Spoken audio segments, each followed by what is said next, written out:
வணக்கம் நண்பர்களே, இன்றைக்கி நம்ம ஜிஎஸ் ஹனிங்கிற தேன் பண்ணையை நம்ம பார்க்க போகிறோம். நாங்கள் இது மாதிரி 100 பெட்டி வச்சுருக்கோங்க. தேன் வேணும்னா கேட்கலாம். இந்த பெட்டியை நம்ம ஓப்பன் பண்ணி பார்ப்போம். ஒரு வாட்டி பார்க்குறது, பூச்சி வந்துடுமான்னு. ஒரு மாதத்துக்கு ஒரு வாட்டி தேன் அடை எடுக்கிறது. வாங்க இன்றைக்கி பார்ப்போம். ஃபஸ்ட்டு மெதுவாக தூக்கணும், இல்லைன்னா ஆக்ரோஷமாகி கடிச்சிடும் மக்களே.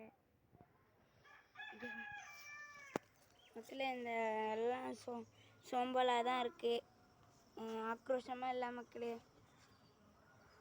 தேன் வேணும்னா மக்களே நம்பர் கொடுக்குறோம், அந்த நம்பருக்கு ஃபோன் அடித்து கேட்கலாம்.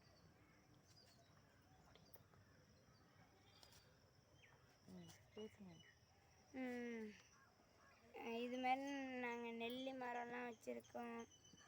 கட் பண்ணுறேன்.